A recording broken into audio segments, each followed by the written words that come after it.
നമസ്കാരം, കർമ്മ ന്യൂസിലേക്ക് സ്വാഗതം. വ്യോമയാന രംഗത്ത് മാത്രമല്ല നാവികസേനാ രംഗത്തും ഇന്ത്യയുടെ വൻ കുതിപ്പ്. ഇനി വ്യോമമാർഗത്തിലെ യുദ്ധത്തിന് പുറമെ കപ്പൽ മാർഗം യുദ്ധം ചെയ്യാനും സേന സുസജ്ജം.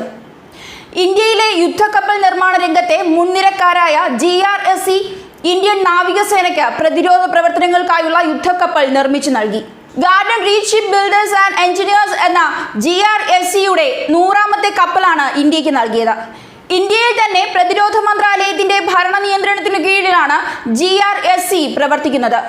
ഇന്ത്യൻ നാവികസേന, Indian coast guard, Mauritius coast guard തുടങ്ങിയവർക്ക് 100ഓളം യുദ്ധക്കപ്പലുകൾ ഇതുവരെ നിർമ്മിച്ച് വിതരണം ചെയ്ത ആദ്യ കപ്പൽശാല കൂടിയാണ് GRSC. ഇന്ത്യൻ നാവികസേനയുടെ നിർദ്ദിഷ്ട ആവശ്യാനുസരണമാണ് NCU Mark 4 കപ്പലുകളുടെ രൂപകൽപ്പന GRSC നിർവഹിച്ചിരിക്കുന്നത്. ഷെഡ്യൂൾ പ്രകാരം 2 കപ്പലുകളുടെ നിർമ്മാണം പുരോഗമിക്കുന്നുണ്ട്. പ്രധാന യുദ്ധ ടാങ്കുകൾ വിന്യസിക്കുക, സുരക്ഷാ വാഹനങ്ങളുടെ ഗതാഗതം, പട്ടാളക്കാരുടെ യാത്ര, ഉപകരണങ്ങളുടെ ഗതാഗതം തുടങ്ങിയവയാണ് ഇവയുടെ പ്രാഥമിക ജോലി.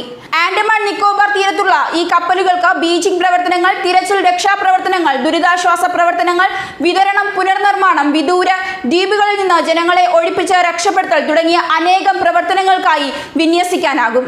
GRSC ചെയർമാനും മാനേജിംഗ് ഡയറക്ടറുമായ റിയർ അഡ്മിൻ VK സക്സേന 100ാമത്തെ യുദ്ധക്കപ്പലായ NLCUL 56 ഔദ്യോഗികമായി ഇന്ത്യൻ നാവികസേനയുടെ കമാൻഡിംഗ് ഓഫീസറായ ലഫ്റ്റനന്റ് ഗോപിനാഥ് നാരായണന് കൈമാറി.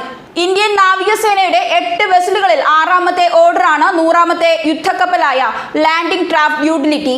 വ്യോമമാർഗവും കടൽ മാർഗവും ബഹിരാകാശ മാർഗവുമെല്ലാം ഈ രീതിയിലുള്ള പ്രതിരോധ ഉപാധികളും ഇന്ത്യ ഇതോടുകൂടി നേടിക്കഴിഞ്ഞു. 2019 ഇന്ത്യയുടെ ചരിത്രത്തിലെ തന്നെ നാവിക, വ്യോമ, ബഹിരാകാശ നേട്ടങ്ങളുടെ നാഴികക്കല്ലായി മാറും എന്നതിൽ സംശയമില്ല. ന്യൂസ് ഡെസ്ക്, കർമ്മ ന്യൂസ്.